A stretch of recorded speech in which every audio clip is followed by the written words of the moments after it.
Não? Então, vamos lá. Dione, bem-vinda, Dione, gente. Dione vem toda semana. Beijo, meu amor, bem-vinda. É uma alegria ter você aqui toda semana. Nossa. Olha, tem mais alguém de Minas Gerais ali, Sônia, que você conhece, o Hudson. Cadê o Hudson? Olha o Hudson, A saudades, Jéssica hein? também, olha. Oi, Jéssica, Jéssica. olha. Tá vendo, gente? Eu sou conhecida e sou amada, isso que é legal. Ai, que saudade dessa turma, muito boa essa turma também, saudade de todos. Ana Luísa de Goiânia. Aliás, todos que estão aqui eu amo de paixão, como dizem aí, né? É uma alegria estar com vocês. A Amanda chegou, né? É muito bom. Deixa eu ver quem está na segunda sala. Dona Gilmar chegou, Curitiba chegando, né? Lucas, de onde você é, Lucas? Luzia, estamos chegando, estamos aqui. Bom, gente, é uma alegria, né, estarmos aqui novamente, mais uma semana, e tudo hoje é viver um dia de cada vez. E um dia de cada vez com muitas emoções, né? Muitas e muitas emoções. Então, o dia sempre traz novas alegrias, novos momentos, e a sexta-feira parece que é sempre esse um bom dia para nós. Então, eu estou honrada em recebê-los, honrada em ter a minha grande amiga Denise Amorelli aqui, de tantos anos juntas, né? Juntos e separados, juntos e separados, juntos e separados, mas as nossas almas estão sempre juntas e é isso que é importante. E vocês todos também, porque vocês veem que aqui eu tenho amores que já se passaram muitos anos e estão aqui de volta, né? Isso é legal das lives, propicia esse reencontro, né? Esse novo momento.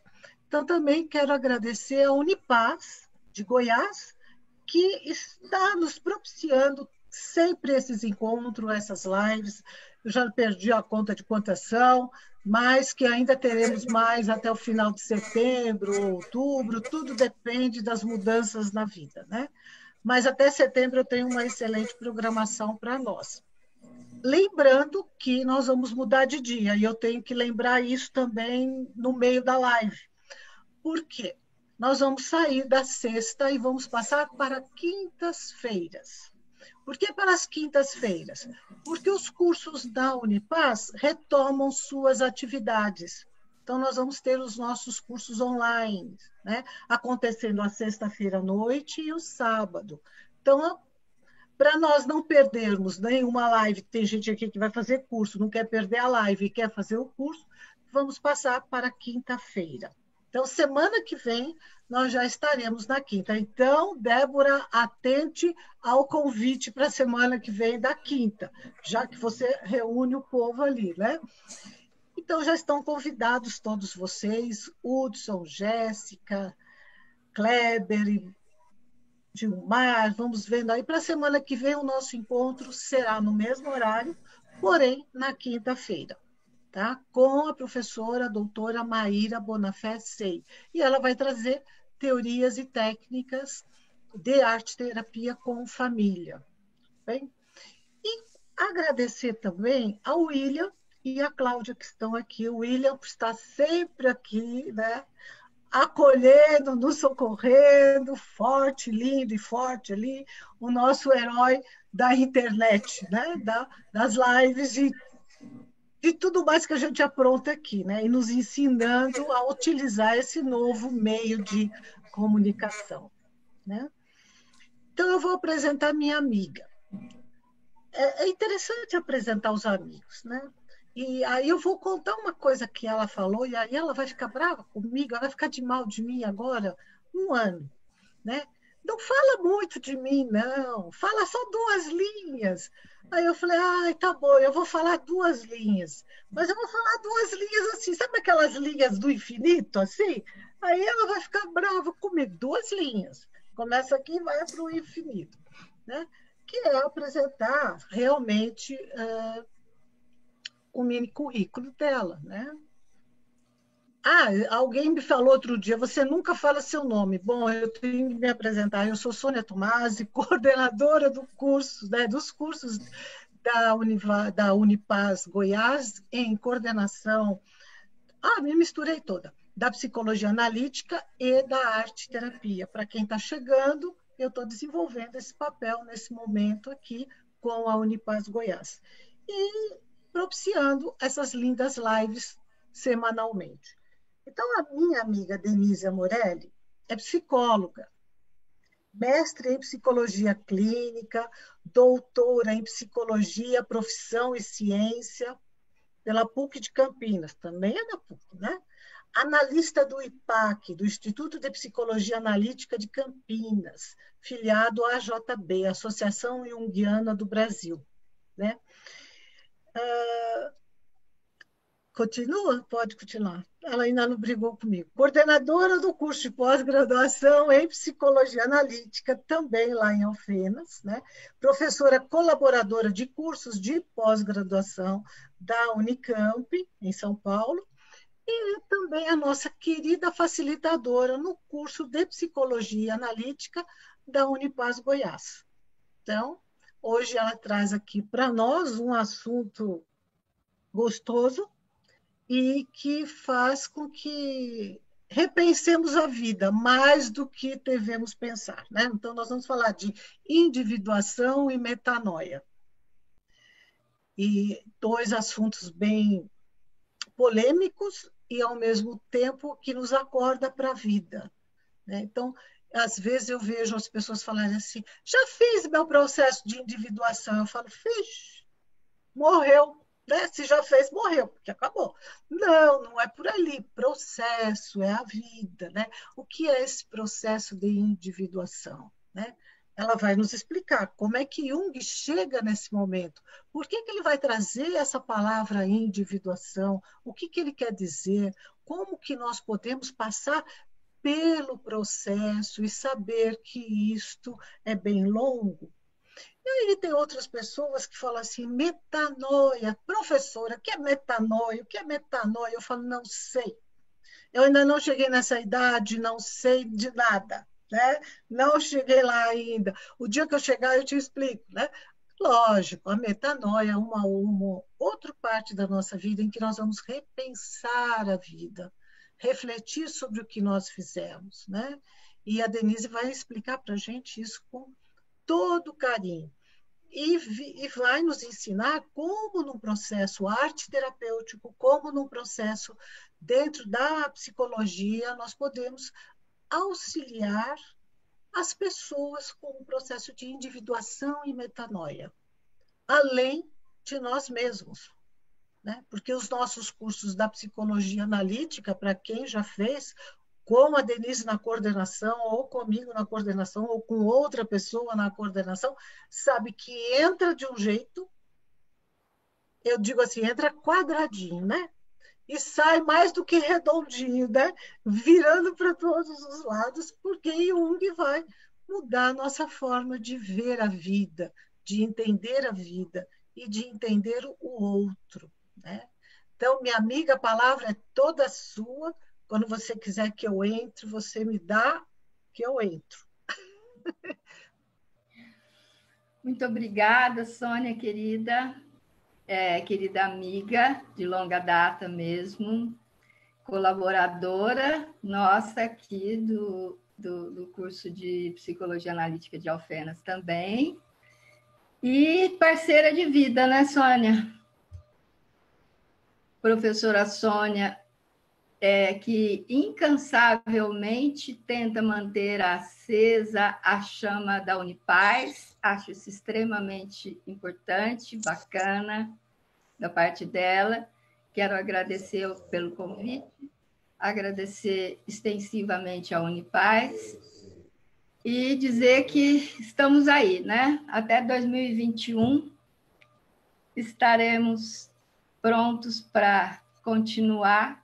Espero que o curso de Psicologia Analítica da Unipaz ele teve uma breve pausa pela pandemia, mas, ao exemplo de outros, como o nosso, a gente continuou online. Espero que vocês consigam fazer isso, porque é o nosso jeito de trabalhar hoje e de poder continuar aquilo que você tem se esforçado tanto por manter, né? Aí em Goiânia.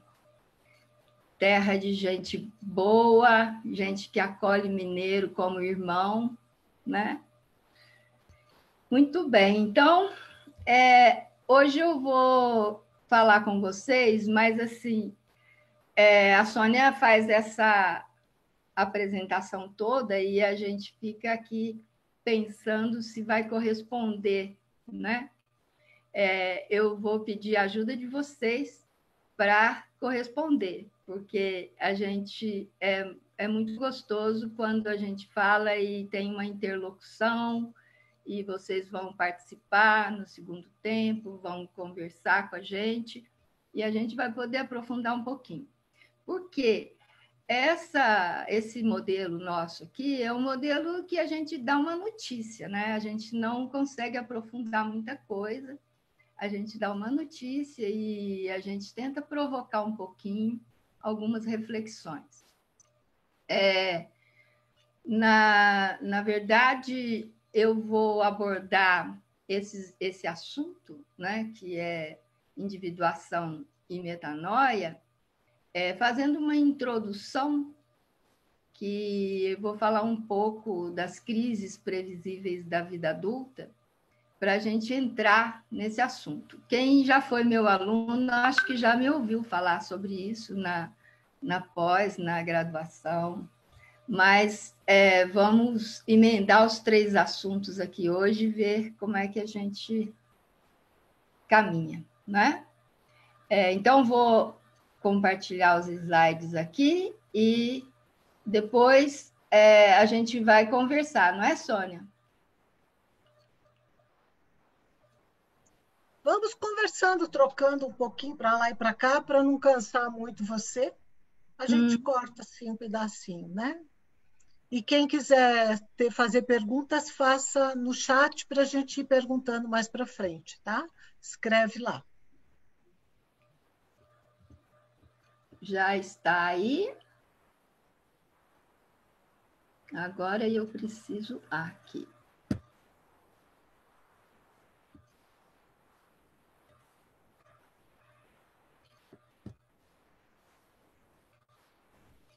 Vamos lá, eu com essa tecnologia aqui aprendendo cada dia mais, fiquei orgulhosa agora.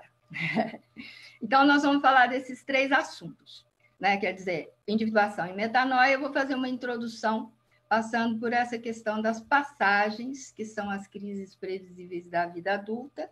Depois eu falo um pouquinho de metanoia e termino com individuação, embora a gente vá falar de individuação o tempo todo, né? Desde dessa data aí, olha, de 1984, ano em que eu comecei a dar aulas na Universidade de Alfenas, na graduação, primeiro ano do curso de psicologia da graduação da Universidade de Alfenas.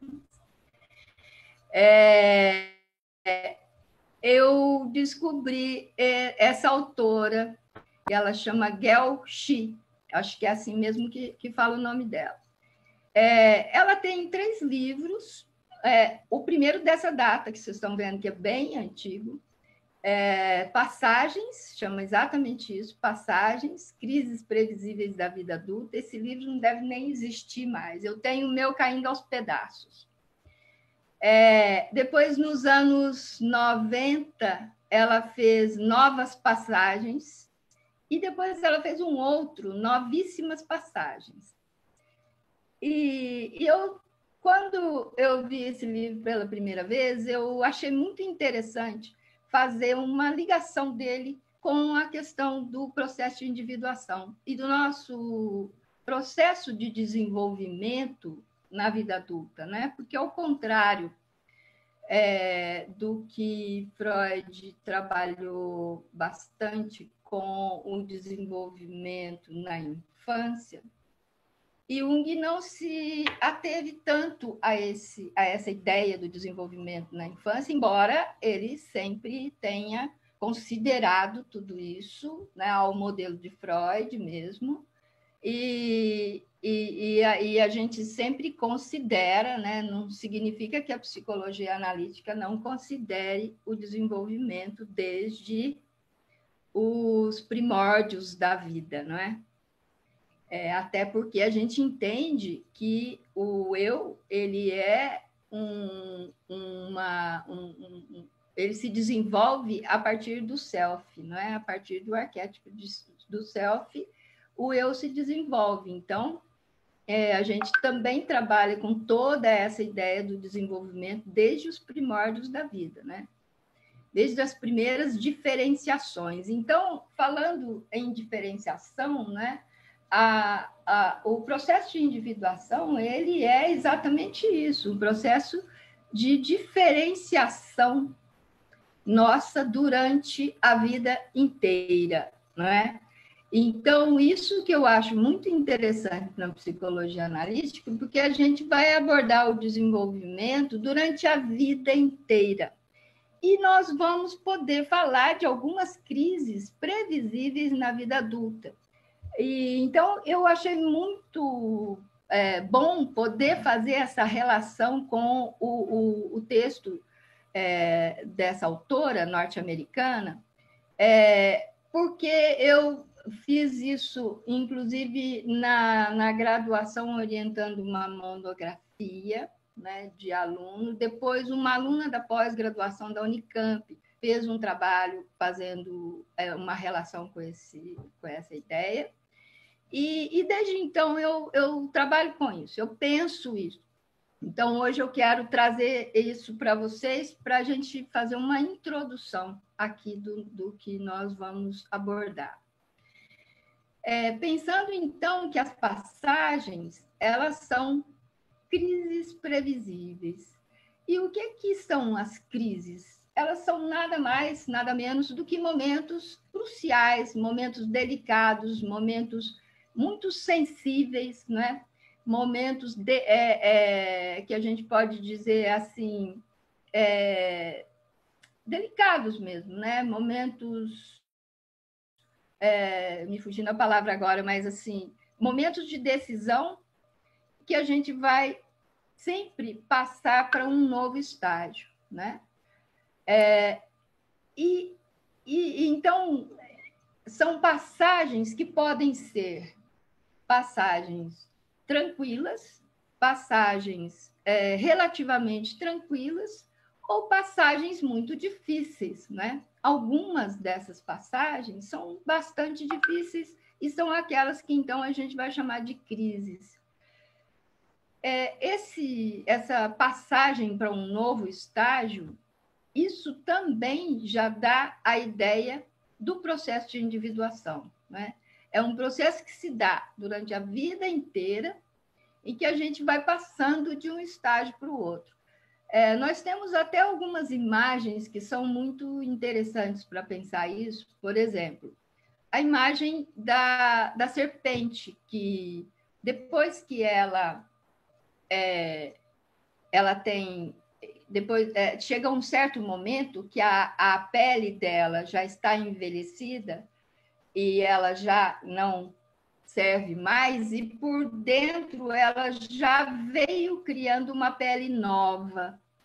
Então, todo mundo sabe que ela solta essa casca e quando ela tem a pele nova pronta para protegê-la.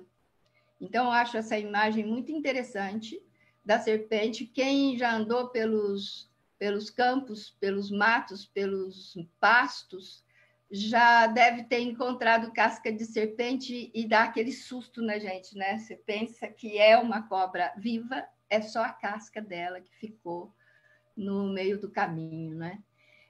A outra imagem que eu gosto de pensar, para pensar um pouco isso, é a imagem da lagosta, que a lagosta também ela se desenvolve de dentro para fora, né?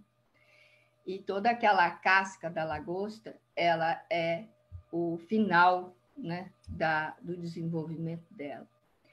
E então esse processo ele se dá esse processo das passagens, né? Assim como o processo de individuação, e eu vou estar sempre relacionando isso com o processo de individuação, ele se dá entre o avanço e a regressão. Isso é outra coisa que eu ando pensando bastante, eu ando gostando muito de pensar. Esse espaço entre.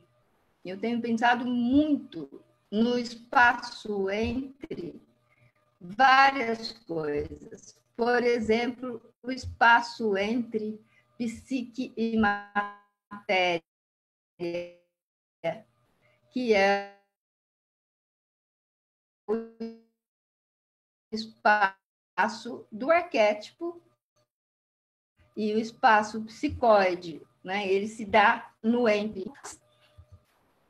E então a gente tem aqui uma questão, né? Nessas crises previsíveis da vida adulta, significa que, só para a gente continuar o raciocínio, Freud desenvolve o processo de desenvolvimento, né? Ele vai falar nos 3 ensaios,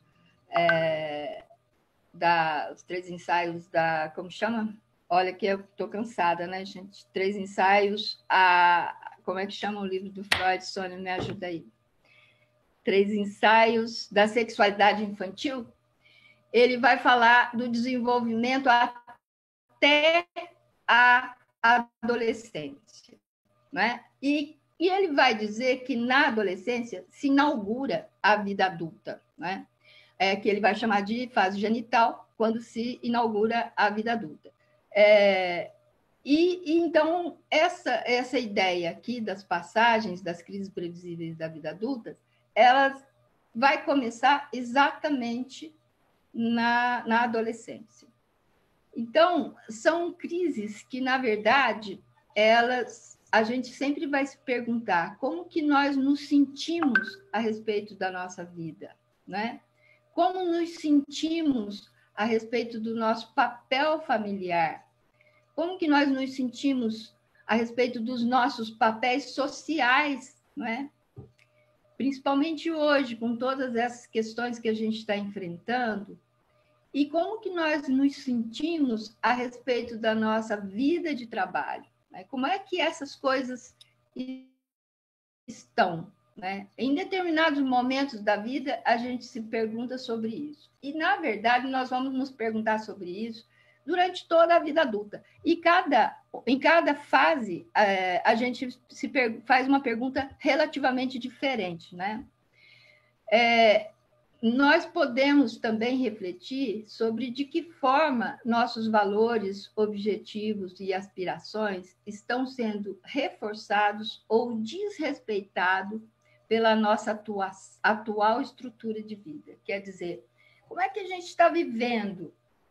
A gente está dando o real valor aos nossos objetivos? Nós respeitamos os nossos valores? Nós estamos caminhando no sentido da nossa realização, né? As nossas aspirações, elas estão sendo reforçadas ou desrespeitadas? Tudo isso é muito importante a gente se perguntar durante a vida. Então, eu quero, na verdade, trazer essa reflexão para vocês. Como a Sônia falou, o curso de psicologia e essas ideias que a gente traz sobre individuação, isso tudo vai sempre nos levar a esse tipo de reflexão, né? Sobre essa ideia, né, dos objetivos e dos valores, né, das aspirações, é exatamente isso que nós estamos também nos perguntando durante todo o nosso processo de individuação, porque nós vamos tentar, na verdade, satisfazer as nossas necessidades, O que vai ser, na verdade, essa luta pela vida, esse processo de individuação ao longo da vida? Nós vamos sempre buscar a nossa realização. Nós vamos buscar realizar as nossas necessidades. E em cada momento da vida, nós temos necessidades diferentes, objetivos diferentes, desejos diferentes, não é? Então, a gente vai sempre buscar satisfazer a nossa luta pela vida o nosso objetivo maior é encontrar a nossa satisfação, encontrar, de certa maneira, a nossa satisfação, né? Tanto quanto possível. Desde quando a gente é bebê, a gente está sempre buscando isso, né?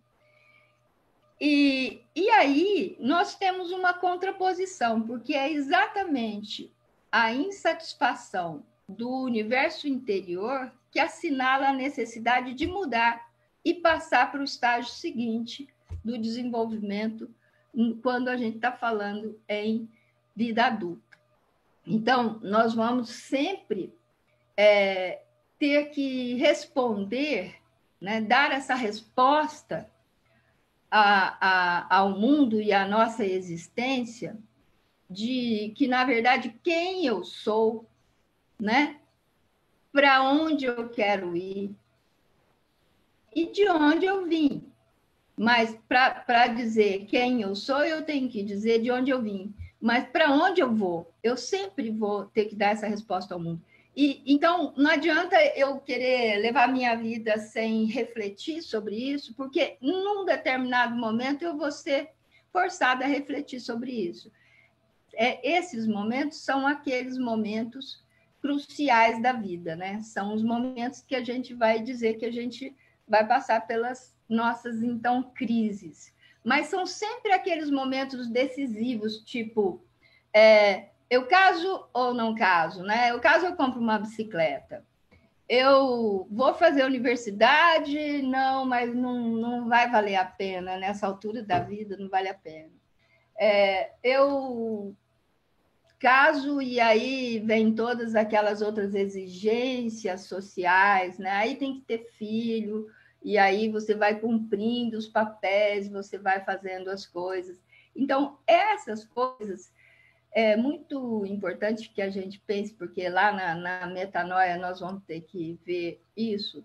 Nós vivemos muito em função do que a cultura nos exige ou nos cobra, né? Nós não somos frutos só dos nossos desejos. Nós acabamos sempre respondendo às necessidades do mundo externo também. Então, o que nós temos que cuidar é exatamente isso. Nós vamos responder às necessidades do mundo externo ou nós vamos responder às necessidades do mundo interno, né? Se nós respondermos só às necessidades do mundo externo, o mundo interno vai nos cobrar. E essa é a questão que nós vamos trazer para refletir hoje, né? Então, repetindo, é a insatisfação no universo interior que assinala a necessidade de mudar e passar para o estágio seguinte de desenvolvimento. Isso é uma questão muito importante. Quais são as crises previsíveis da vida adulta? Nada mais do que isso que todo mundo está cansado de saber. A adolescência, a juventude, a maturidade e a idade avançada, né? Que antigamente, na época do livro lá da Gelschi, era chamado de velhice. E começava aos 65 anos, porque depois a Organização Mundial de Saúde já vai mostrar que nossa idade avançada inicia aos 75 anos, né? Nós ganhamos 10 anos aí. Desde 1980, ali na década de 80, nós ganhamos 10 anos. Então, essas são as 4 crises previsíveis, sendo que a maturidade, ela compreende 3 décadas. Hoje eu gosto de pensar que a maturidade compreende 4 décadas. Na verdade, ela vai dos 30 aos 75.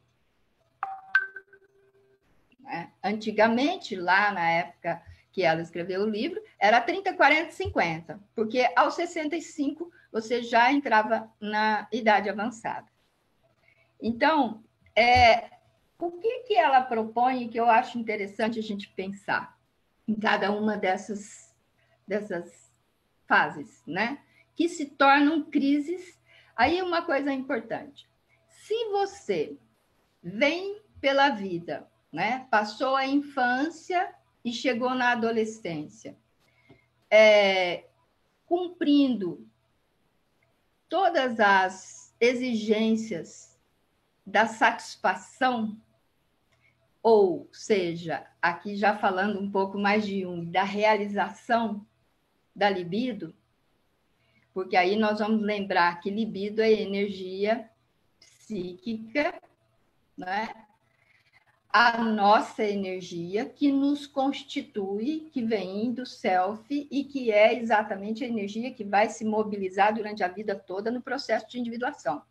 É uma energia que vem do self, quer dizer, vem dos arquétipos do inconsciente coletivo, uma energia que, vindo daí, ela vem das nossas bases comuns, ela vem de onde é a nossa fonte, é a humanidade, é tudo que é comum entre nós humanos, né? Todo o conhecimento que nós trazemos da humanidade toda, essa energia, a tendência dela, então, é se realizar e nós vamos buscar a satisfação das nossas necessidades.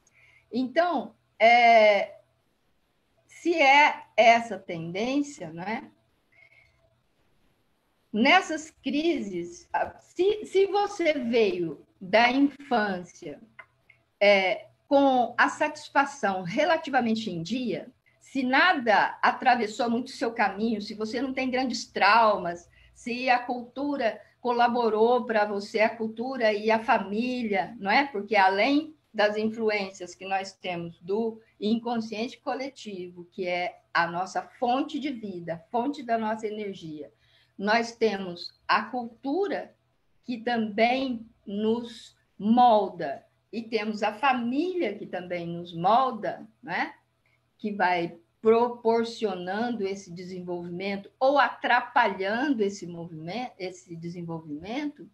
Se a gente veio com tudo em dia, a gente vai chegar na adolescência saudável, né? E chegando na adolescência saudável, o que a gente vai encontrar?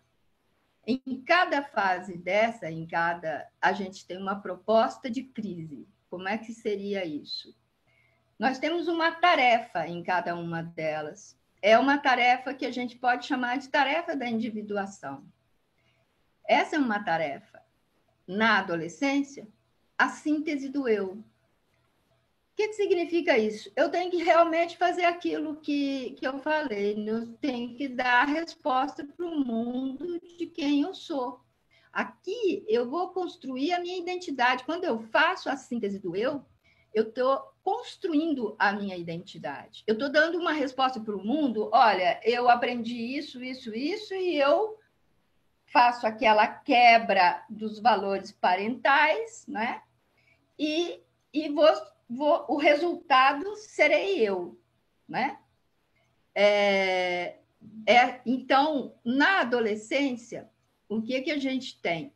Essa tarefa, a responder ao mundo quem sou eu, é algo que traz uma angústia absurda. A crise da adolescência, o sofrimento da adolescência, pode passar exatamente por aí. E ele tem um conflito que é esse que está aí, é a quebra dos valores parentais.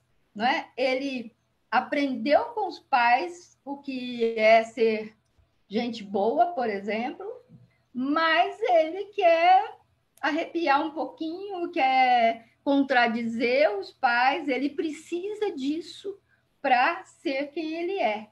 Então, para dar essa resposta, senão ele vai ser o pai, ou vai ser a mãe, ou vai ser o tio, o avô, ou vai ser uma Maria vai com as outras, afinal de contas, ele tem que ser o que ele é. Então, é uma fase de conflito, é uma fase que também traz esse sofrimento, né? E o que eu acho interessante na proposta aí é que cada uma dessas crises, ela tem um verbo que a gente vai conjugar, né? Eu acho interessante pensar isso, conjugar o verbo. Na adolescência, o verbo que a gente conjuga é sonhar, ou seja, a gente sonha, a gente teve um desenvolvimento, né? A gente constituiu o eu, a gente está aí na vida pronto para ser um indivíduo adulto e a gente sonha com o que a gente quer para nós. A gente sempre está sonhando. Durante toda a fase da adolescência, a gente conjuga esse verbo. A gente sonha com o que a gente quer ser. Sonha com o que a gente quer da vida, né? Isso é muito importante. E aí nós vamos saber que o quão importante é não deixar de sonhar, não deixar esse aspecto, né, da adolescência de lado. Continuar sonhando, porque sonhando a gente vai conseguir fazer projetos e realizá-los. Sem sonho, a gente não projeta, não faz projeto e a gente também pode não realizar, né? Então, na fase seguinte, que a gente chama de juventude, que compreende os anos 20, a tarefa da individuação vai ser fazer projetos realizáveis. O que significa isso? Aqueles sonhos que eu tinha, uma grande parte deles vai cair no vazio, porque era só sonho mesmo.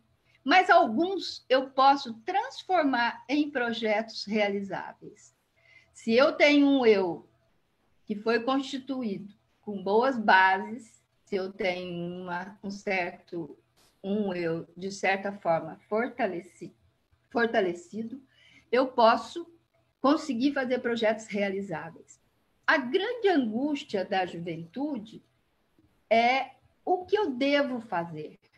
E ela está ligada aos deveres, porque o conflito está ligado ao que eu quero ou eu devo fazer, né? Eu devo fazer o que eu quero ou é melhor que eu faça o que os meus pais querem que eu faça? Eu devo fazer o que eu quero ou é melhor que eu faça o que a sociedade espera de mim? Eu devo fazer o que eu quero ou é melhor que eu faça o que eu acho que vai ser melhor para a vida? Então, eu tenho aí na juventude uma ideia também que traz bastante angústia, que é tudo que ocorre nesses anos 20 é como se fosse para sempre. Se eu fizer uma escolha aqui, por exemplo, eu vou fazer universidade, ou eu vou casar, ou eu vou trabalhar e não vou fazer nada disso. Eu sempre acho que essa escolha vai ser para sempre. É definitivo. Então, uma das coisas que causa muita angústia na juventude é achar que tudo é imediato e definitivo. Eu quero para ontem, né? Se eu penso que eu vou construir uma vida assim, assim, assim, eu quero essa vida para ontem. E acho que vai ser definitivo. Se eu fizer psicologia, eu vou ter que trabalhar com isso o resto da minha vida. E isso, depois, quando você olha do alto dos seus 60 anos, você vê que não necessariamente nada disso é definitivo. Você pode mudar tudo que você quiser. Você pode transformar tudo, em qualquer momento. Basta ter coragem, né? Culhões e estrutura de eu, né? Porque, na verdade, o que a vida quer da gente é isso. Então, o verbo é dever. O verbo que eu vou conjugar é dever. Eu devo ou eu não devo, né? E eu vou estar sempre preocupado com os deveres. Essa é a crise da juventude. Aí, na maturidade, nós vamos ter 3 décadas, né? E sendo que a última eu vou falar com vocês como é que ela se estende. E então, na primeira crise, a gente tem nos anos 30, né? A crise pode começar sempre um pouquinho antes de fazer 30 anos. Então, quando se tem... Tem gente que... Essa coisa cronológica, vocês sabem que não é bem assim, nem lá na primeira infância, né? Tem gente que começa uma crise da maturidade em torno dos 25 anos. Porque já sonhou, já fez projetos e já começou a realizar, e aí fica com a cobrança da realização, e já bem mais cedo. Tem gente que mais tarde, né? Isso às vezes vai de 25 a 30 e poucos anos, essa mudança, né, de fase.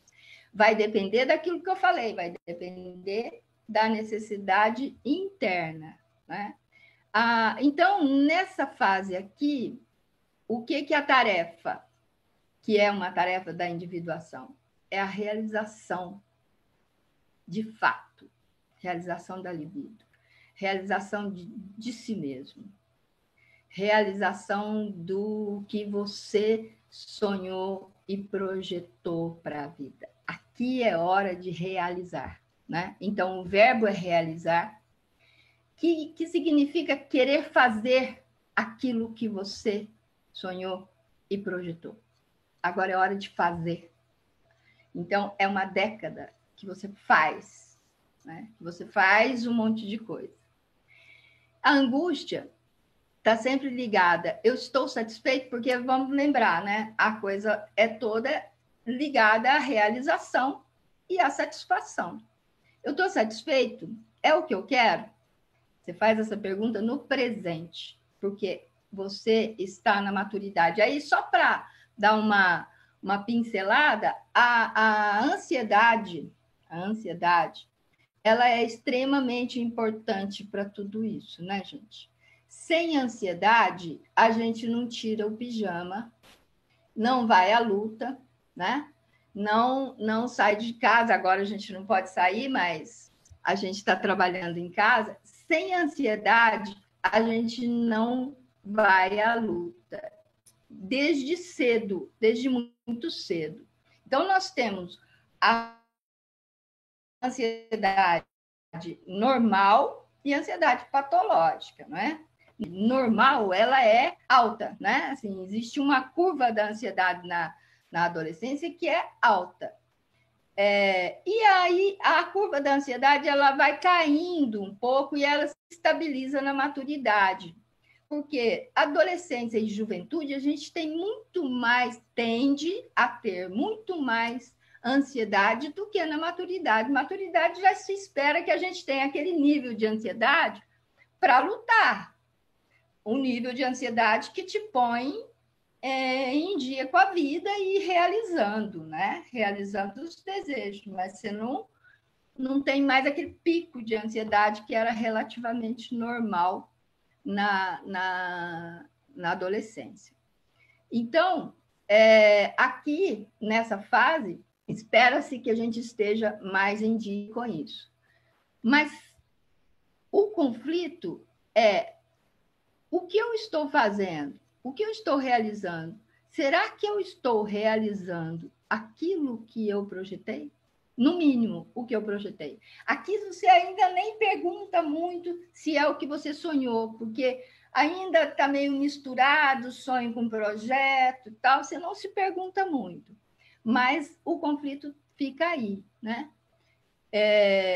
Mas é uma fase de menos conflito. É uma fase que, se você está realizando, você tem menos conflito. E, então, passando para a próxima, é o que a gente vai... Essa aqui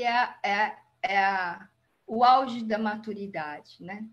Esse é o momento que a maturidade ela se apresenta de fato.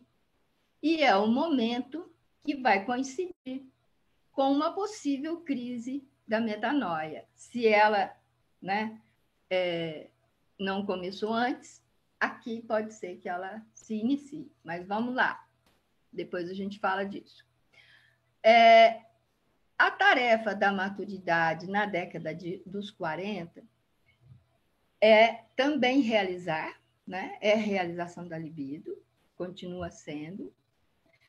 A angústia já vem mais uma certa cobrança interior, e aí que nós vamos depois entrar mais nisso, que a cobrança começa a ressuscitar os sonhos, sabe assim? O que eu fiz do que eu sonhei?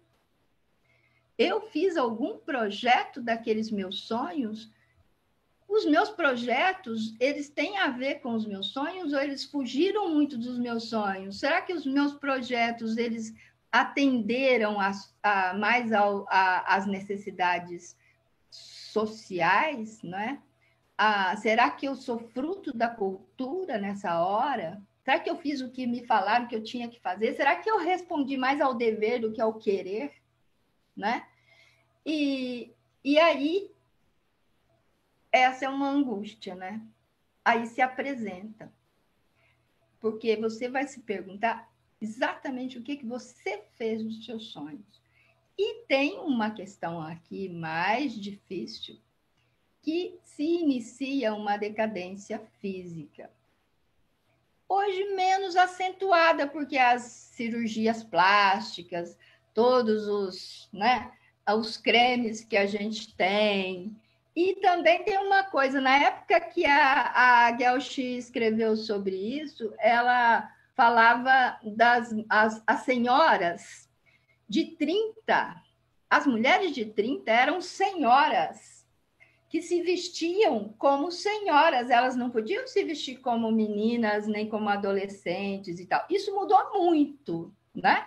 Tanto que hoje a gente encontra na rua mulheres com as filhas, né? Mulheres de 40 com filhas de 20, que elas se vestem praticamente igual, são jovens igual, têm quase o mesmo cabelo, né? A mesma pele, quase a mesma, né? Porque nós temos a chance de nos cuidar e as coisas mudaram muito. Você não tem mais que se vestir como senhora de tailleur para trabalhar, né? Você pode trabalhar de calça jeans se você quiser, né? Então, isso mudou bastante. Mas uma coisa que é bastante sofrida nessa fase é que se inicia a decadência física. Todo mundo que já passou por ela sabe. A pele muda, seca, não é? A água some do nosso corpo, ela desaparece.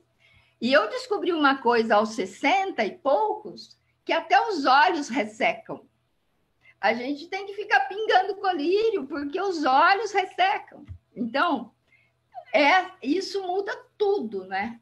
Muda tudo. O nosso corpo muda completamente. E aqui também umas questões filosóficas vão se apresentar, né? Que nós vamos falar dela quando a gente estiver falando da metanoia. Mas, então, o verbo continua sendo realizar. E aqui tem umas coisas muito importantes, tá, gente? Assim, vou passar por cima para eu não ficar aqui o tempo todo só nisso aqui, porque eu gosto muito de falar disso. Aqui acontece uma coisa com esse início da decadência física, que que já foi chamado, vocês sabem, a idade do lobo e a idade da loba. Que é o quê? Pensando na curva da sexualidade, né? Pensando na sexualidade, a sexualidade masculina ela atinge o auge aos 18 anos. Dos 18, os meninos que me perdoem, eles não gostam de escutar isso, mas dos 18 para frente, a sexualidade só vai cair. Ela cai devagarzinho, mas ela vai cair. A masculina. A feminina, ela atinge o auge em torno dos 30. O que significa isso? Não estou falando que as meninas não têm sexualidade na adolescência, que hoje, cada dia mais cedo e tal. Não é nada disso. Mas é a qualidade da sexualidade. É a sexualidade madura. porque para a mulher é um pouco diferente. Hoje, cada dia menos diferente, mais aparentemente diferente, mas continua essa diferença, né? Então, a sexualidade mais madura da mulher é em torno dos 30. E aí, o que acontece? Aos 40, a gente já está, tanto homens quanto mulheres, a gente já está achando que não tem mais a mesma aparência, que a gente não atrai mais, que o nosso companheiro ou companheira não gosta mais da gente, porque a gente não é tão bonito e nem nossa pele tão viçosa, não é? E a gente já começa com dores nas juntas e não sei o quê, tem que tomar um pouco mais de vitamina D, porque e não tem mais a mesma energia. E as coisas mudam mesmo. Então, essa mudança ela é muito significativa, né? Em nível psicológico também. Ela é muito significativa. Por quê? Nós estamos falando aqui que inicia uma decadência, tá? Inicia uma decadência dos próprios órgãos vitais, né? Tem gente que tem problema de coração nessa fase, tanto homens quanto mulheres hoje em dia. Antes era uma questão dos homens, hoje tanto de homens quanto de mulheres. Né? Infarto em mulher aumentou demais. O estresse está muito grande, né? Se você é uma pessoa que trabalha desde os 18, olha aí, você está trabalhando há muito tempo, né? Então você já está num nível de estresse grande. Bom, aí a gente tem a terceira década, que são os anos 50. Esses anos 50 são muito interessantes, porque continua a tarefa da realização, o verbo é realizar. A gente vai se perguntar o que a gente ainda não fez. Aqui, se não se instalou a crise da metanoia ali aos 40, ela tem toda a chance de se instalar aqui. E ela vem, às vezes, de uma forma muito dolorosa, né? É o que eu ainda não fiz dos meus projetos, que sonhos eu abandonei, que eu deixei para trás, que eu estou devendo a mim mesmo, porque aí a cobrança é interna, é interior, né? Aí o conflito será que se fez o que queria? Ou a vida me levou a fazer o que eu devia? A cultura, né? Ou a família, as necessidades externas, necessidades econômicas, sociais, e eu cumpri, será que eu cumpri o que me pediram de mim? Ou eu cumpri o que eu queria, né? Da vida? Então, aqui tem uma questão que pode ser bastante dolorosa. Lembrei que eu queria falar para vocês. Se em cada uma dessas fases eu estou cumprindo com as tarefas da realização, as tarefas da individuação, se eu estou cumprindo mais ou menos, né? Se eu estou ficando em dia comigo mesmo, se eu estou atravessando as angústias, se eu não resolvo os conflitos, mas pelo menos eu tenho consciência deles, eu sei o que eles estão me pedindo, né? Eu sei os pedidos deles, que são pedidos da minha realização, que são pedidos da minha individuação. Se eu estou em dia com isso, as crises não são fortes, não são avassaladoras. Agora, se eu não tenho consciência nenhuma das minhas angústias, dos conflitos e da minha necessidade da minha tarefa, eu posso me deparar com uma grande angústia e ela pode ser avassaladora. Aí se instala a crise, né? Então, por isso que eu falei, se a crise não instalou aos 40, ela tem grande chance de instalar aqui aos 50. Então, o que é muito interessante nesse pensamento? É que, aos 50, a gente tem duas saídas. A vida sempre nos oferece chance. Sempre. por pior que seja o meu sofrimento, por pior que sejam as dificuldades da vida, ela sempre vai nos oferecer chances de saídas, né? E aqui é muito interessante refletir sobre essas saídas dos anos 50, né? Que agora, então, falando disso, se a gente vai entrar na vida, na idade avançada, aos 75, nós temos ainda 25 anos. 25 anos é uma vida. Para quem tem 20, não é nada. Para quem está lá nos anos 20, não é nada.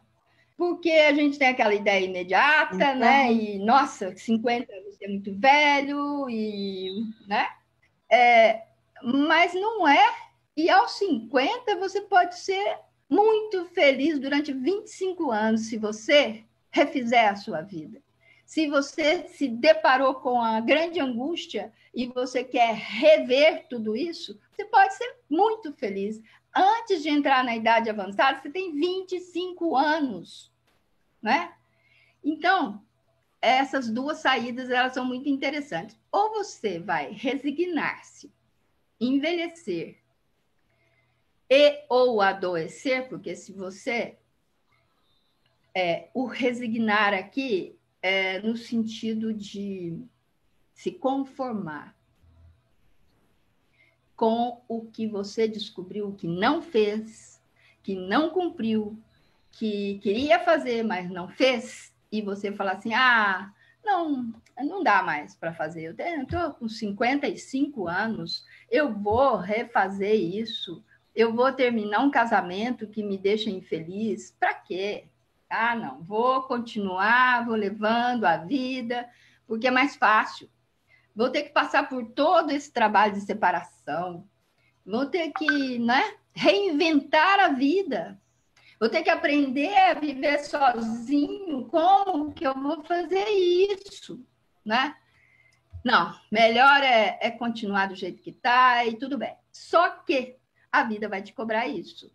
E você vai envelhecer mais cedo, e você pode adoecer, porque aqui entram todas as questões, aparecem as doenças psicossomáticas, aquelas dores que estavam só anunciando lá aos 40, aqui elas se apresentam com tudo, principalmente se você estiver infeliz, né? Porque nós sabemos que mais de 80% da dor é psicogênica. Então, dói porque dói a alma também, dói porque eu estou angustiado, dói porque eu estou triste, né? Dói porque eu não vejo saída para a minha vida. Então, a insatisfação aqui, ela resulta em decadência.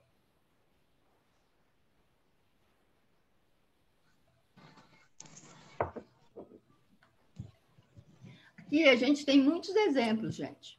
Eu já atendi pessoas, desde que eu me formei, eu trabalhei com Sindicato dos Bancários, CACI, que é a Caixa do Banco dos Bancários, né? Do Banco do Brasil, antigamente, agora eu acho que ela é mais extensa. Eu tinha convênio com eles e eu atendi bastante gente se aposentando, bancários se aposentando. É uma coisa nessa fase da vida aqui. Inclusive, o meu caso clínico para a formação de analista foi um caso desses, muito interessante, né? A pessoa passar pela crise da aposentadoria e reinventar a vida, né? Pessoa que foi gerente de banco a vida inteira e aí se aposenta. Oi, amor. A persona, ela tem a persona colada no eu e ela vai continuar gerente, né? Ela não sabe ser outra pessoa se ela não for gerente, ela não sabe ser ela mesma, se ela tem a persona colada no eu, ela não tem condição de reinventar a vida, né? Então, aqui é um processo de aprendizagem, reinventar a vida. E essa saída, que é a segunda chance que a gente tem é a saída de reestruturar, reformar, realizar os verdadeiros sonhos e viver melhor, né? A gente tem condição de fazer isso. Porque, já falei, você tem 25 anos pela frente. Aí a gente chega na idade avançada, né?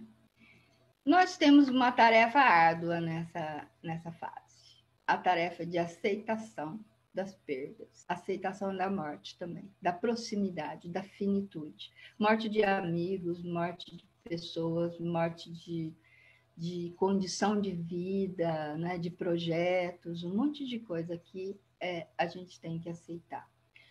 A angústia vem do medo da morte ou medo das doenças e o terrível sentimento de solidão. O terrível sentimento de solidão. Não adianta a gente dizer que vai ser fácil envelhecer e que aí a gente tem projetos para o envelhecimento. Tem. Hoje tem muito mais, hoje tem mais condição, né? Hoje a gente tem, inclusive, mais medicamentos, a gente tem outras chances de ter uma vida melhor aqui, de 75 a 95, por exemplo, de 75 a 91. Tem um bom tempo, né? Um bom tempo que a gente tem que se preparar para isso, porque é o entardecer, para chegar no anoitecer, né? No entardecer, ele prepara a noite. Então, o conflito aqui é a dificuldade de lidar com as perdas. Aqui são perdas inúmeras, perda do teu lugar na sociedade, né? Perda do teu lugar na família, porque aí você não é mais respeitado, porque você não comanda mais, as outras pessoas começam a escolher as coisas para você, então começam a decidir coisas da sua vida. Então, tem muitas perdas aqui, e o verbo é aceitar. Eu acho que eu vou correr mais um pouquinho, senão eu não chego ao final. Sônia, você me ajuda com o tempo, tá? Já estamos 20h33. Temos meia hora só. Então, vamos lá. Agora eu vou correr um pouquinho. Bom, depois a gente conversa. Então, do ponto de vista biológico, nós temos uma decadência de sistemas que resultam em perdas e caminham para falência, na verdade. E do ponto de vista psicológico, o processo depende muito da realização anterior. Então, aquilo que eu estava falando, se você cumpriu bem, se você passou bem, você vai chegar aqui e tem a chance de chegar na idade avançada aproveitando o que você aprendeu da vida inteira. Então, você chega aqui com sabedoria. Então, aí, viver não é pura e simplesmente existir, mas desfrutar da abundância da vida, desenvolvendo as potencialidades inerentes ao ser. Então, você pode chegar aqui com todas as potencialidades, né, inerentes ao ser, em dia com elas. A compreensão do sentido do ser idoso deve ser colocada como contexto dos seres humanos. Seres históricos e temporais. Nós somos seres históricos e temporais. Então, assim, aqui a grande questão é tanto a própria pessoa quanto família e sociedade respeitar o idoso como um ser histórico, que ele tem história para contar, né? E ele viveu muito tempo, ele tem o tempo para contar a história. O processo de acumular anos é uma expressão do tempo.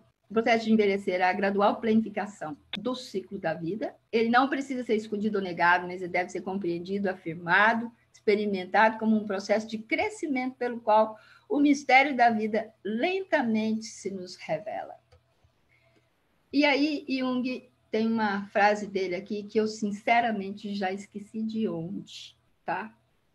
Fica aqui puxão de orelha para a professora, que O anoitecer da vida deve também possuir um significado próprio e não pode ser apenas um apêndice lamentável do amanhã da vida. Porque aqui tem uma questão que não dá tempo de falar muito, mas na idade avançada, o futuro é muito breve. Não existe um amanhã assim como existe aos 20 anos, lógico, né? Então, vamos lá. Chegamos na metanoia. A metanoia, eu me baseio aqui, além das coisas do Jung, de toda essa ideia da individuação, no James Hollis e no Stein.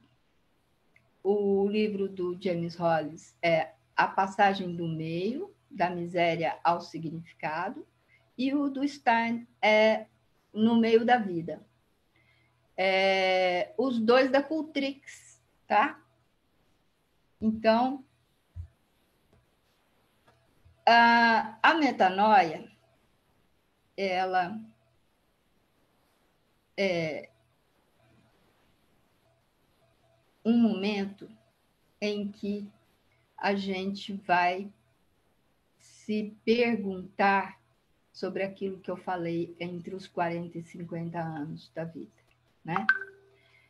Então, o que eu não quero mais, que não me faz sentido, pode me trazer uma crise, pode me levar a uma crise, que é o que a gente chama de metanoia, né? Quer dizer, a metanoia não é exatamente a crise, né? A metanoia, ela vem do grego e é a ideia de mudar o próprio pensamento, mudar de ideia, mudar para um novo modo de viver, mudar a mente. É o que significa metanoia, né? Na religião, a gente vai ter, não vai dar muito tempo da gente discutir isso, mas a gente vai ter a ideia do arrependimento e da conversão, que também estão ligados à metanoia, que é esse momento. O arrependimento leva a mudar, né, de pensamento, mudar de ideia, e pode levar a uma conversão. Então, mas eu queria trazer para vocês algumas reflexões que a gente encontra, por exemplo, no Inferno de Dante, sobre isso. A meio caminho, na jornada da vida, encontrei-me numa floresta escura, tendo perdido o caminho. Essa é uma imagem da metanoia, né? Quando eu chego num determinado momento da vida e eu me sinto numa floresta escura, tudo que eu vejo pela frente não é nada do que eu queria. E eu me perco. Eu tenho um momento de, quase que assim, um momento de ficar meio tonto na vida, né? De não saber para onde eu vou e o que é que eu posso fazer, né? Se instala uma crise. Agora, o Kierkegaard, ele vai falar uma coisa que eu acho extremamente interessante. Precisamos recordar a vida retrospectivamente, mas devemos vivê-la para frente, né? A partir dos 65, se aproximando dos 75, a gente já começa com essa mania de recordar a vida e de não ficar querendo muita coisa pela frente, não quero muita complicação mais e tal. Mas o que importa mesmo, quando a gente se depara com alguma coisa que não está do jeito que a gente quer, é que tem muita vida pela frente. Do Evangelho de Tomé: se trouxeres à tona o que está dentro de ti, o que é trazido à tona te salvará. Se não trouxeres à tona o que está dentro de ti, o que não trouxeres à tona te destruirá. Para nessa imagem pensa um pouco. Isso é metanoia. Nós temos que descobrir qual a necessidade interna, o que a vida interna está pedindo, que pode ser muito diferente do que a vida externa pediu até agora. Agora, por que tantas pessoas passam por abalos da meia-idade? Eu perguntaria para vocês. Por que consideramos essa fase como crise?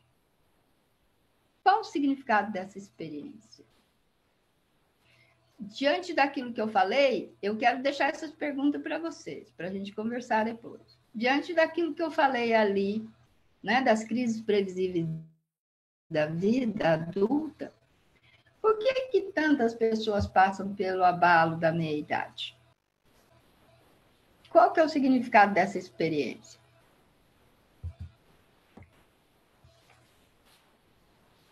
Aí, o que realmente significa metanoia? É quando você se depara com isso aqui. Quem sou eu, além da minha história e dos papéis que eu interpretei? Fui mãe, fui professora, fui mulher, esposa, né? Fui tudo que todo mundo me pediu para ser. E aí? Quem sou eu além disso? A passagem do meio apresenta a oportunidade de reexaminar a vida. Essa é, porque se a gente pensar na metanoia de um aspecto negativo, nós vamos vê-la como crise. Mas se a gente pensar que toda crise leva ao desenvolvimento, nós temos a oportunidade de reexaminar a vida na metanoia, né? E aí, nós temos que falar um pouquinho dessa questão do falso eu, sabe? O que seria o falso eu? Vou falar muito rapidamente, tá, gente? Nós constituímos o nosso eu de acordo com as experiências que a gente tem na vida, né? Desde o nascimento. Se a gente pensar que o eu, ele é uma diferenciação do self, nós temos essa energia que nos leva a desenvolver, nós nascemos para desenvolver, isso é da natureza humana, e isso eu estou falando de individuação, nós nascemos para isso, então nós vamos desenvolvendo. De acordo com as experiências que eu tenho, nós vamos pensar que o eu é o complexo da consciência. E todas as experiências de vida que eu tenho, experiência com o mundo externo, ela transforma em eu. Tudo, desde a hora que eu saí da barriga da minha mãe, até o momento que eu fui brincar com meus amiguinhos, eu já tinha 7 anos, e até por aí, tudo que eu vivo transforma em eu, né? E eu vou indo, vida fora. Eu chego na adolescência, eu faço a síntese desse eu. Eu tenho a primeira oportunidade de fazer um eu que seja coerente com o que eu quero, coerente comigo. É a primeira oportunidade. Porque ali eu já não sou tão constituída pelas experiências, ali eu posso interferir nessa construção do eu, porque eu estou fazendo uma síntese. Agora, a vida, aí vem os anos 20, a vida me leva e me joga para cá e me joga para lá e me faz fazer coisas que não era exatamente o que eu queria. Eu posso estar construindo um falso eu. O Stein, no livro dele, ele mostra muito a relação que a gente vai tendo com as patologias. A partir da metade da vida, aparecem patologias graves, né? Às vezes, coisas que ficaram meio escondidas ali, meio disfarçadas, elas podem aparecer aí e a gente tem que dar conta delas. Então, na crise da metanoia, eu posso descobrir que aquele eu lá não tem nada a ver comigo Isso é que a gente chama de falso eu, né? Essa fase aí que eu falei para vocês, até os anos 20, 30, você está lá realizando coisas, então você constrói, faz e acontece, e faz mestrado, e faz doutorado, e não sei o que e tal. Você pode estar vindo de uma identidade provisória, isso que a gente chama de uma idade adulta provisória. Você pode ter construído uma identidade provisória que não é a sua identidade, não tem a ver com você. Você pode ter ainda expectativas irrealistas, quer dizer, expectativas que não correspondem ao seu verdadeiro eu, que corresponde ao de fora, corresponde ao mundo de fora. E isso traz a crise da metanoia, né? Então, quem sou eu realmente entre o que eu quero para a minha vida e o que a vida quer para mim? Né? O que eu realmente quero? A metanoia traz a oportunidade de uma abertura para uma segunda idade adulta, porque aí é aquilo que a gente estava falando lá, ó, a primeira aos 30, aos 40 a gente faz aquela avaliação, que é uma reavaliação feita aos 50, então eu tenho a oportunidade de uma segunda idade adulta, né? Agora mais coerente com o que eu quero, menos provisória, porque isso vai ser muito importante. A gente não aceita mais a provisoriedade da vida. A vida não é mais provisória. A vida é o que ela é e é o que ela tem que ser, né? Então, aqui, a gente tem que responder a essa verdadeira individualidade, né? É o confronto, definitivo entre o eu e a persona, porque se eu construí uma persona e eu fiquei atendendo a ela em detrimento do meu eu durante 20, 30 anos da minha vida, eu posso não sustentar mais isso. Né? E aí é o confronto definitivo. Eu tenho que descolar o eu da persona. Se eu sou gerente de banco, aposentei aos 52 anos, eu tenho que saber fazer alguma coisa por mim. Eu não sou mais gerente. Senão eu vou achar que eu não sou mais nada. Né?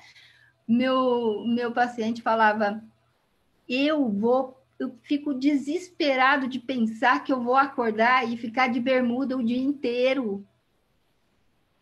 Não vai vestir a camisa social e vai para o banco. Vai ficar de bermuda o dia inteiro. Era um pânico dele ficar de bermuda o dia inteiro. No entanto, se a gente está de bem com a vida, ficar de bermuda o dia inteiro a partir dos 52 anos, recebendo sua aposentadoria,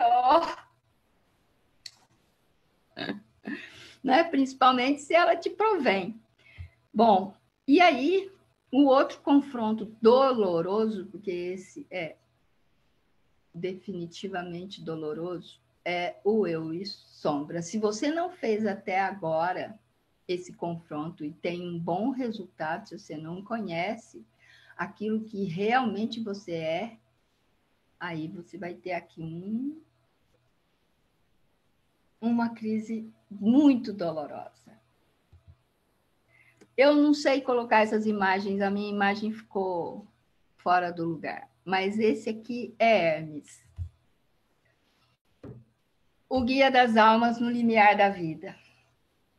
É muito interessante pensar em Hermes aqui, porque Hermes, ele faz a transição. Hermes é o deus da transição. Eu gosto muito de usar Hermes para várias coisas, mas aqui na metanoia, ele é o deus da transição. Ele nos ajuda a fazer a transição. Ele praticamente nos ensina a fazer a transição. Né? Ele pode nos guiar nessa transição. Esse aqui é uma outra passagem do Dante. Vocês devem estar vendo toda aí, vou passar para frente. O que é mais doloroso na metanoia? É a volta do que foi reprimido. Aquilo que eu deixei de fazer, aquilo que eu deixei de ser, né? E o que é mais fascinante? É o encontro de almas. Porque aqui a gente vai despojar daqueles valores externos e a gente vai dar o real valor para as coisas. Aqui a gente vai valorizar muito mais o que nutre a nossa alma, né?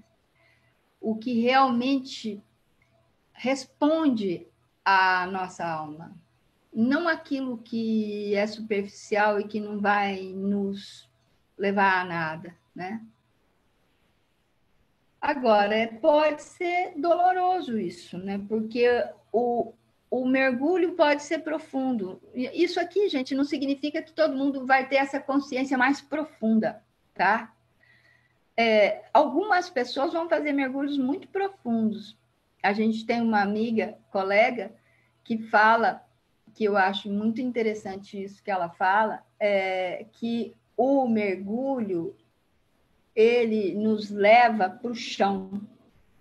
Ele nos leva para colocar os pés no chão, né? O retorno é um retorno para a realidade. Então, esse pode ser um mergulho que vai ser extremamente doloroso e profundo, mas ele pode ser também só um confronto que vai te colocar numa outra posição da vida. E aí, a gente entra um pouquinho aqui na individuação, bem rapidamente, para dar tempo, então, da gente conversar um pouco. Temos 5 minutos. Então, vamos lá. É um processo, né? Eu já falei dele desde o começo. É um processo de desenvolvimento psicológico que faculte a realização das qualidades individuais dadas, né? É um processo de diferenciação que a gente vai construindo ao longo da vida. É um processo mediante o qual o homem se torna o ser único que de fato ele é. Isso significa que ele é único no sentido de ser diferente dos outros. Ele não vai mais ser igual a todo mundo, porque ele vai ser o que ele é, né? Construído por tudo que ele viveu. O caminho da individuação é uma possível meta. A realização melhor e mais completa das qualidades coletivas do ser humano, porque é realização de qualidade coletiva, porque vem do self, é uma necessidade do si mesmo, né, que leva à individuação. A singularidade de um indivíduo é a combinação única de suas componentes. Então, a gente vai se tornando cada vez mais singular e único, né? Porque a gente se diferencia. É a consideração adequada das peculiaridades individuais, um fator determinante de um melhor rendimento social. Então, quanto mais você é o que você é e você tem as suas qualidades preservadas, melhor o seu rendimento social. Quem dera os nossos governantes tivessem um bom momento de individuação, tendo passado por tudo isso, né?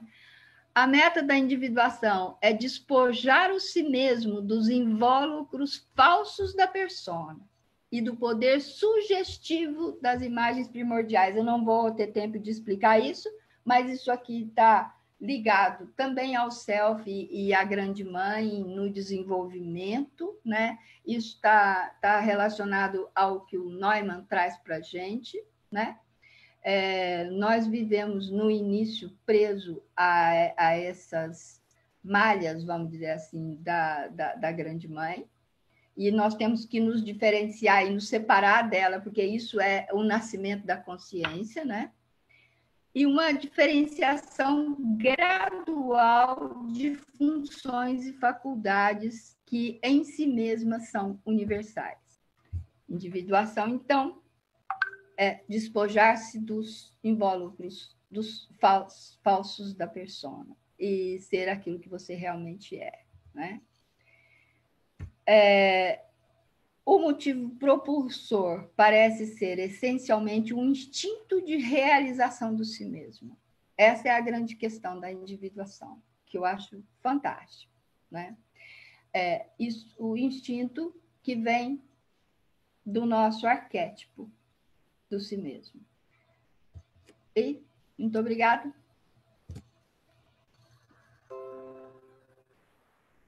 Deixa eu sair aqui, como é que eu saio? Vai na tela ali em cima, verdinha, e fecha. Ok. Isso.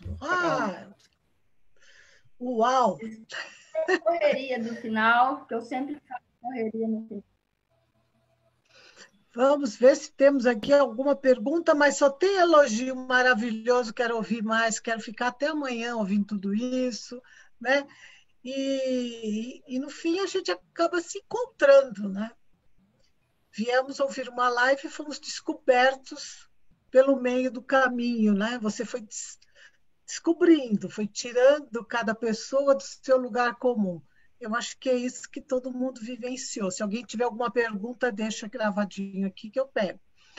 Para quem está ansioso, que perdeu a bibliografia, está gravado no YouTube da Unipaz Goiás, vocês poderão assistir muitas e muitas vezes e até compartilhar com quem vocês quiserem, né? Porque eu acho que dá para ouvir mais vezes e pensar mais.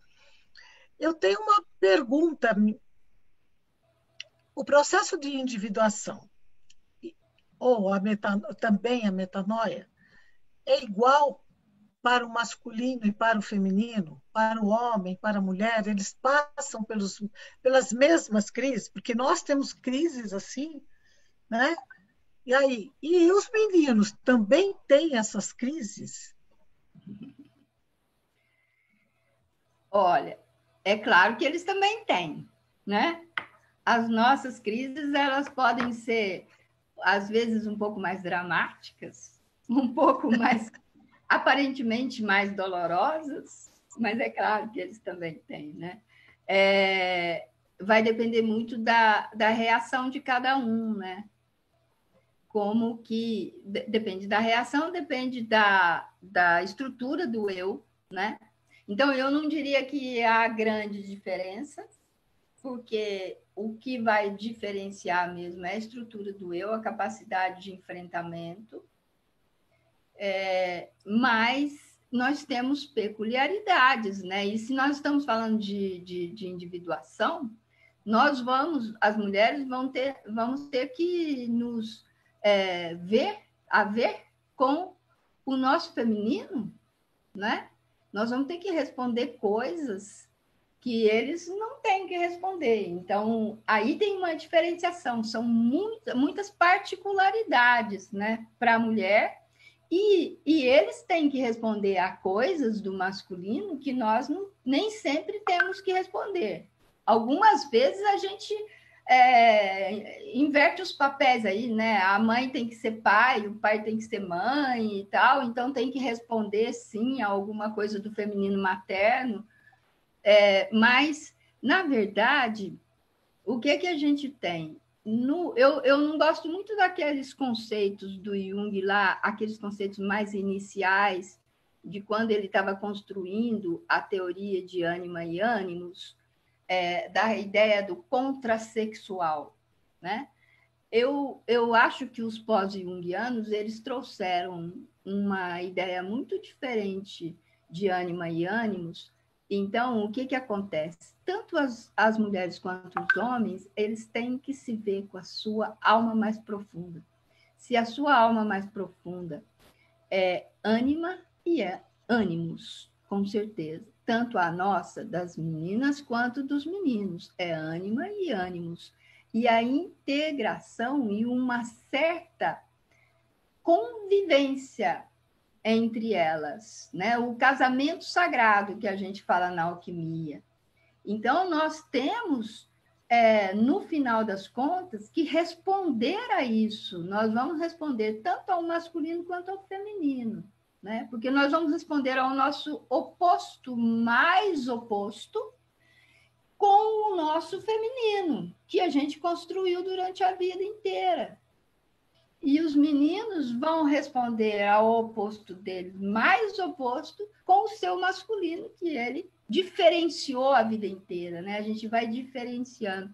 Então, é diferente, mas passamos por crises semelhantes. Sim. Prazer ver ali a Paula e o... Como ele chama o companheiro dela? Rodrigo. Foi nosso aluno. Paula e o Rodrigo, nosso casal 20 da Unipaz. Rodrigo, encantador. Nosso casal. E teria alguma, vamos pensar agora, pensando de fora, né? Uma pessoa leiga. Pensando no Rodrigo e na Paula aqui, como é que um pode auxiliar o outro a passar pela metanoia, por essas crises, né? Como um apoiar no outro e ajudar esse desenvolvimento? Como é que o casal pode fazer isso? Essa pergunta é boa, hein, Sônia? Ela é boa para nós. Para eles ainda está cedo. Mas, nossa, eu acho isso tão difícil, gente, na convivência, né? No dia a dia, na experiência concreta da vida, das relações amorosas que atravessam a vida, né? Porque tem gente, meu pai e minha mãe, eles foram casados 66 anos.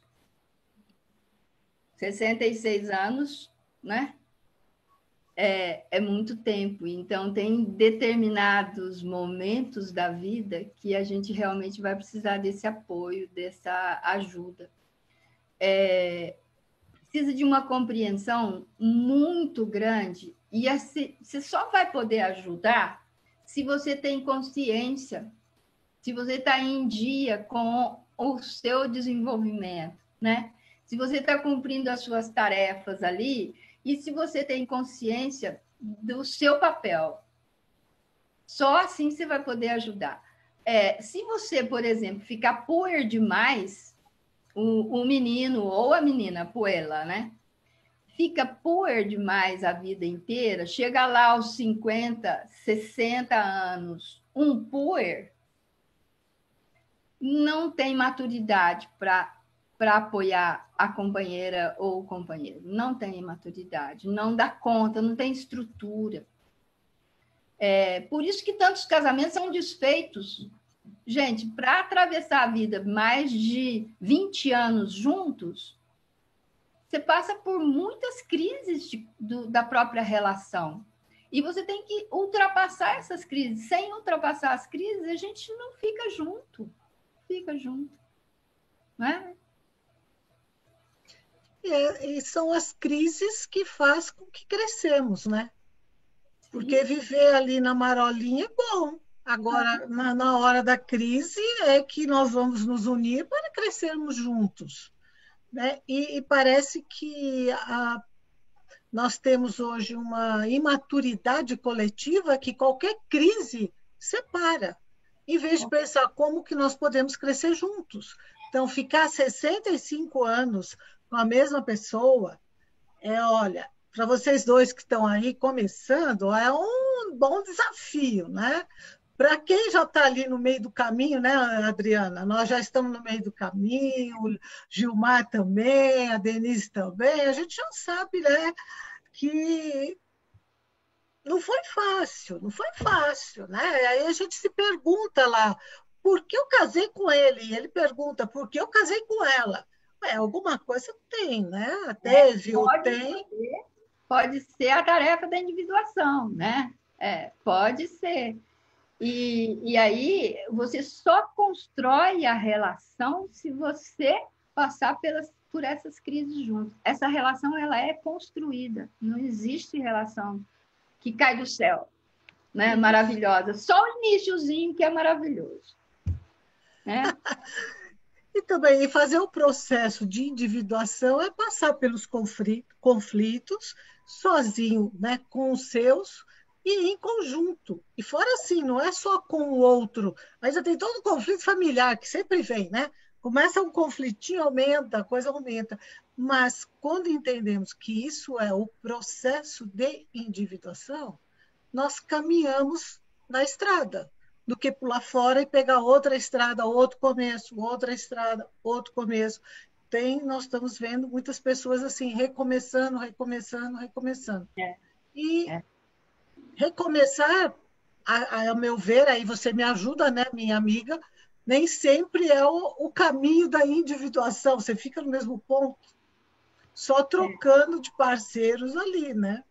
E É, não desenvolve a viagem da vida, né? é, Essa viagem que não tem muitos buracos nas estradas.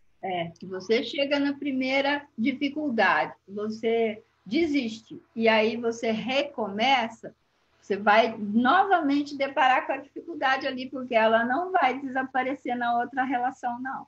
Às vezes ela se repete, porque ela é neurótica, a questão é repetir, né?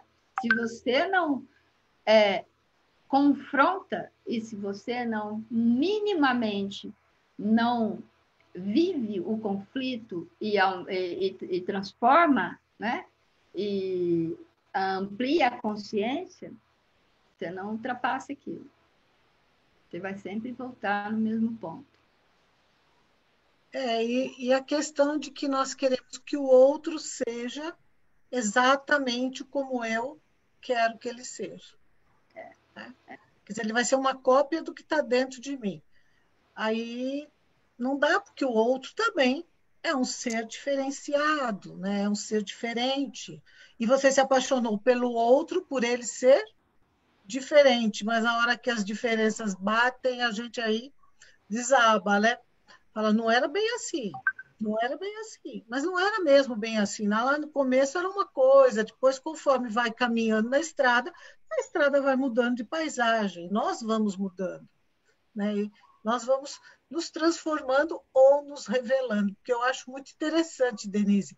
Alguém fala assim, mas eu casei com ele, né? Eu casei com ela era toda maravilhosa, ele era todo maravilhoso. Depois de 1 ano, 2 anos, 3 anos, foi mudando, foi mudando, foi mudando. Não foi mudando, ela simplesmente, ou ele simplesmente foi se revelando realmente para ele e para nós, né? Como é que isso acontece? Né? Então, isso está dentro das nossas crises ali. E eu fico imaginando, né, quantas crises nós já passamos, não só em relacionamentos de um casal, mas também nos relacionamentos de amizade. Né? Às vezes a gente deixa de uma amizade porque aquela pessoa falou uma coisa e não pensei no conflito que me levaria a dar mais um passo na estrada da individuação. Sim, Então, sim. quando eu olho para isso, eu olho assim, para você, minha amiga de tantos anos, para a Adriana, para o Gilmar, porque a gente já vai vendo aqui gente que está na trilha, né? Vai somando, gente que está chegando. Então, é uma estrada de Ana amizade. Inês ali, ó. Ah, Ana oi? Inês também sabe A dizer o Anne, então, nós temos uma estrada, e geralmente é uma estrada que te leva a se autoconhecer, porque é no outro que eu vou me reconhecendo, né? Isso. Alguém quer falar mais alguma coisa, porque ninguém falou nada. O processo de morte anunciada adianta ou estimula o processo de individuação? Entendeu? O processo de morte anunciada adianta ou estimula o processo de individuação? É uma questão da Fabiana, lá de Florianópolis. vai depender, Fabiana, muito daquilo que eu estava falando, que é a estrutura que você tem, não é? Se você cumpriu algumas etapas, se você respondeu algumas daquelas tarefas, se você se confrontou, algumas vezes. Tem gente que se depara com a morte, fica tão impactado que não serve ao processo de individuação, né? Pode criar uma situação de pânico ou uma situação fóbica que você vai querer fugir da situação, né? Então, não vai necessariamente servir o processo de individuação. Agora, se você confronta e se você, por exemplo, a morte anunciada pode ser por uma doença, né? Ou pela própria idade avançada. Eu acabei de viver estou vivendo o luto da morte do meu pai, que vai fazer um mês, dia 20 agora.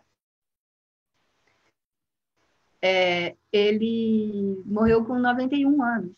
E eu passei um pouco mais de um mês, do último mês de vida dele, que ele estava, de certa forma, se preparando para a morte. Não sem medo, com muito medo. Ele tinha muito medo de morrer. Desde que ele teve um infarto, ele tinha medo de morrer. Ele teve depressão pós-infarto, muito pelo medo de morrer. A psiquiatra que tratou dele me falou bastante sobre isso.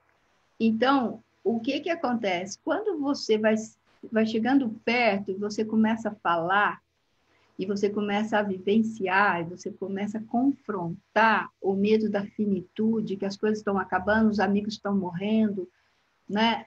Você perde uma série de coisas, como eu falei ali, não deu muito tempo de falar do envelhecimento. Você vai perdendo, e nessas perdas você vai tendo que confrontar com essa finitude. Então, você pode crescer muito se você der conta desse confronto. Ou você pode ficar travadinho lá no medo, né? O medo pode te paralisar. Ou ele pode dificultar esse processo de individuação nesse momento. Mas a proximidade da morte é também uma grande chance para a individuação, se não a maior chance.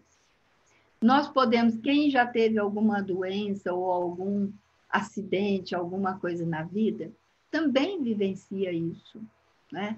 Quando você sofre algum risco de vida, grande risco de vida iminente, você se depara, né? Se você tem um câncer e você se cura, você para e pensa, e isso serve ao seu processo de individuação. Você pode mudar, você pode transformar a vida a partir disso, a partir da consciência que você tem nisso, né?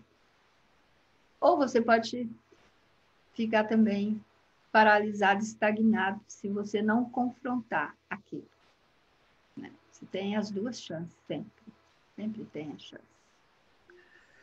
Bom, meus amores, nós passamos uns 15 minutos do tempo e olha que a gente teria que continuar, né? Tem muita coisa para discutir. Mas como a Denise falou no comecinho, isso aqui é uma dose homeopática, né?